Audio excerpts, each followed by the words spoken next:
In 1988, Andrew White was part of a team of 15, exploring one of the world's deepest and most perilous caves. They had no idea that they wouldn't see daylight again. A freak storm hit the area, transforming the calm desert into a chaotic nightmare. Torrential rain hammered down, flooding the cave entrance. Then, without warning, the middle section of the cave collapsed, trapping the entire team underground. White and a handful of others were left hanging on a tiny ledge, unable to move. Above them, the cave roof was crumbling. Below them, the water surged violently, swallowing anything in its path. The walls of the cave cracked and boulders fell, each one threatening to crush anyone foolish enough to step into the rushing water. White made a decision no one else would dare. He swam through the floodwaters, desperate to find another way out. What followed was a 27-hour nightmare of planning, swimming, and praying as he and others fought to guide their team to safety. A team of world-class cave divers, scientists, and technicians had set out to explore the Panikin Plains cave system. But what they thought would be a routine dive quickly turned into a desperate battle for survival. A freak storm unheard of in the arid Nullarbor Plain unleashed a flood that sealed their fate. The Nullarbor is a barren, lifeless desert, where the ground seems empty, but beneath the surface lies one of the longest, deepest cave systems in the world. The Panikin Plains Cave, hidden deep in the southeast of Western Australia, descends a staggering 3,280 feet.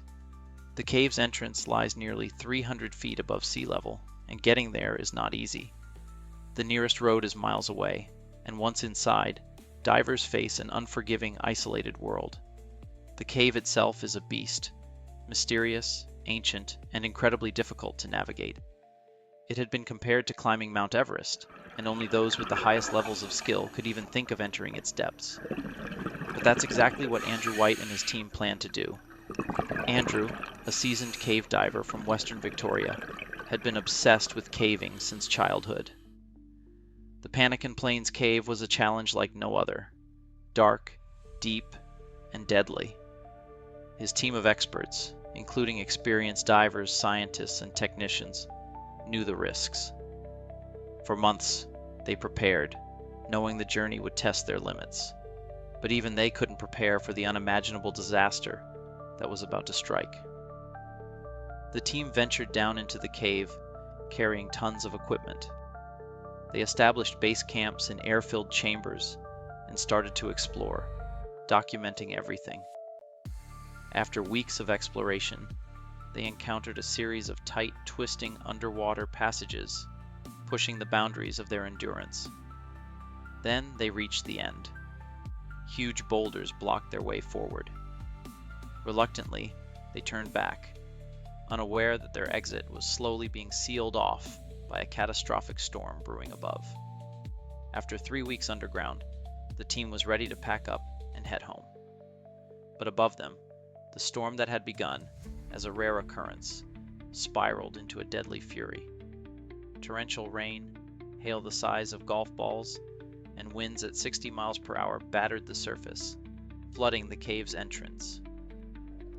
The amount of water, estimated to be 79 million gallons, began pouring into the cave, destabilizing the ground and causing rocks to crack and fall.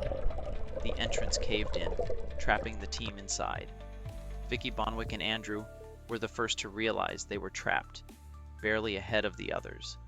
The ground underfoot trembled as the cave's structure shifted, and the roof began to lower, threatening to crush them. They found themselves clinging to a ledge no wider than a kitchen table, with nothing but dark, rushing water below them. The situation was clear. Stay and risk being crushed, or try to escape, risking death with every step.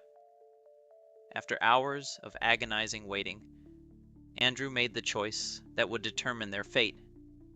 He believed that running for it, despite the danger of falling rocks, was better than waiting for the roof to collapse and bury them alive.